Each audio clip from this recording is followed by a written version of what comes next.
अमरवाड़ा विधानसभा उपचुनाव में आरोप प्रत्यारोप का दौर चल रहा है। भाजपा प्रत्याशी राजा कमलेश शाह के चुनाव प्रचार में स्वयं प्रदेश के मुखिया मोहन यादव ने कमान संभाली हुई है, तो वहीं कांग्रेस प्रत्याशी आंचल कुंड दरबार के वीरेंद्र शाह के लिए प्रदेश कांग्रेस कमेटी के अध्यक्ष जीतू पटवारी अपना वर्चस्व प्रदान कर रहे हैं। चुनाव प्रचार के दरमियान जीतू पटवारी का बयान कि भाजपा प्रत्याशी राजा कमलेश शाह दारू पीकर पड़े रहते हैं काफी वायरल हो रहा है। तो वहीं भाजपा अपने मिशन में लगातार सक्रिय है। भाजपा प्रत्याशी राजा कमलेश शाह के चुनाव प्रचार में पहुंचे प्रदेश के मुखिया डॉक्टर मोहन यादव को लेकर कांग्रेस पदाधिकारी ने जमकर आरोप लगाए।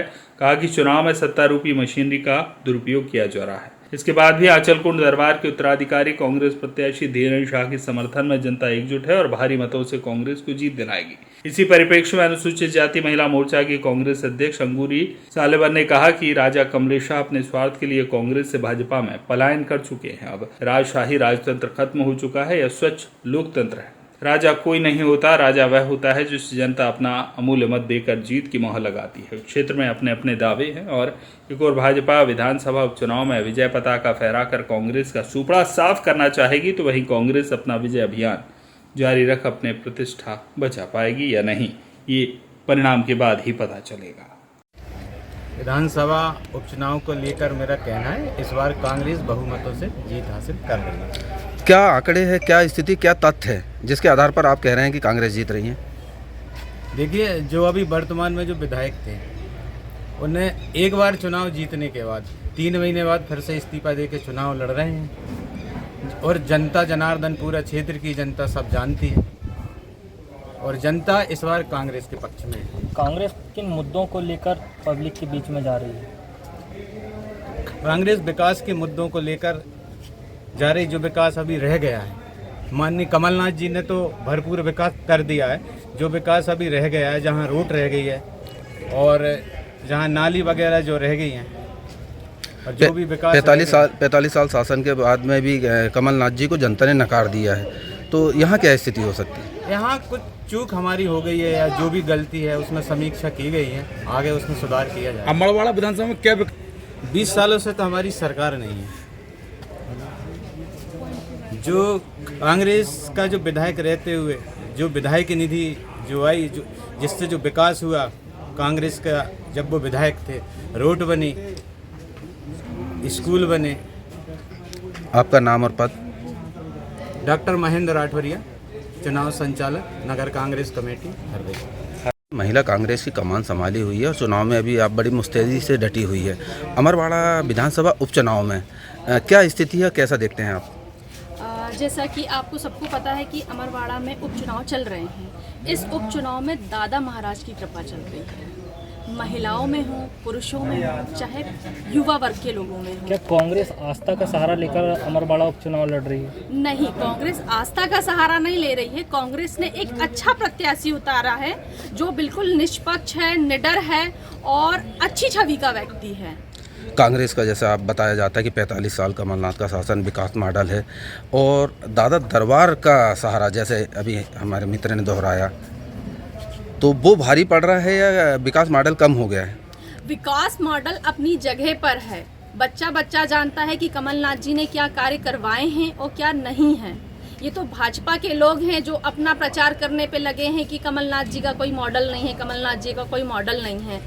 ये वो बच्चे कह रहे हैं जिन्होंने कमलनाथ जी के दिए हुए स्कूल में पढ़े हैं, कमलनाथ जी की लाई हुई ITI में अपना कोर्स किया है, और वही बच्चे आज कह रहे हैं कि कमलनाथ जी का कोई मॉडल नहीं है। भाजपा प्रत्याशी कमलेश शाह जो पूर्व में कांग्रेस में थे, अभी वो भाजपा के प्रत्याशी हैं, वो भी राजा है, उनका भी अच्छा वर्चस्व। कैसे देखते हैं इस चुनाव को, कैसा मुकाबला कैसा है? मैं ऐसा समझती हूँ कि आज की डेट में कोई राजा नहीं होता, जिसको जनता चुन के लेकर आती है वो राजा होता है। आपका नाम और पद बताएं। मेरा नाम अंगूरी सलेवार है। मैं पूर्व जिला पंचायत सदस्य जुन्नारदेव से रह चुकी हूँ और अभी वर्तमान में महिला कांग्रेस प्रभारी हर रही हूँ। विधानसभा उपचुनाव में अपने कांग्रेस उम्मीदवार को लेकर क्या स्थिति है, बताएं। देखिए, अमरवाड़ा विधानसभा का जो उपचुनाव हो रहा है, ये अमरवाड़ा विधानसभा की जनता के ऊपर थोपा गया चुनाव। ये जनता बहुत अच्छे तरीके से समझ रही है। जिस प्रकार से हम और हमारे उम्मीदवार धीरेन्द्र शाह युवनाती जी, जो कि आंचल कुंड वाले दादाजी के नाम से के आचलकुंड वाले दादाजी के सुपुत्र हैं, वे भी दादाजी के नाम से प्रसिद्ध हैं। तो हमको ये देखने को मिल रहा है जनता में उत्साह कि जब ये जनता के बीच जाते हैं तो जनता में होड़ लगी रहती है उनसे आशीर्वाद लेने की, और जनता इस चीज़ को बहुत भली बात समझ रही है कि ये जो चुनाव है ये उनके ऊपर ज़बरदस्ती थोपा गया व्यक्तिगत स्वार्थ के कारण। क्योंकि आज से 6 माह पूर्व भी विधानसभा के चुनाव हुए थे, जिसमें राजा कमलेश शाह को क्षेत्र की जनता ने वोट देकर चुन के अपना प्रतिनिधित्व करने के लिए भोपाल पहुंचाया था, किंतु क्षेत्र की जनता के वोट का उन्होंने दुरुपयोग किया और उस वोट को जो है अपने व्यक्तिगत कारणों से भाजपा के सरकार के पास बेच के फिर से की जनता के ऊपर ये चुनाव लादा गया है। तो जनता पूरी तरीके से कमलनाथ जी के साथ, कांग्रेस के साथ और हमारे प्रत्याशी धीरेन शाह जी के साथ। मुख्य मुकाबला किनके बीच है? क्या यहाँ पर त्रिकोणीय मुकाबला है? देखिए, वर्तमान स्थिति में तो मुकाबला तो किसी प्रकार से हमको समझ में नहीं आता। कांग्रेस की लहर है और कांग्रेस का जो प्रत्याशी है शिक्षित, युवा और बहुत ही मिलनसार व्यक्तित्व है। तो चारों तरफ जहां भी हम लोगों के बीच में जनसंपर्क में जा रहे हैं तो वहां पर धीरेन शाह जी को भरपूर आशीर्वाद प्राप्त हो। जो पूर्व विधायक रहे उनका ये कहना है कि मुझे कांग्रेस में 3 बार विधायक बना हूँ और मैं कांग्रेस पे रहते हुए क्षेत्र का विकास नहीं किया, इसलिए मैं भाजपा में गया हूँ। तो जब उन्होंने इस प्रकार की समस्या थी, जब वो पहली बार विधायक बने थे उसी समय बीजेपी ज्वाइन कर लेना था यदि क्षेत्र का विकास नहीं कर पा रहे तो।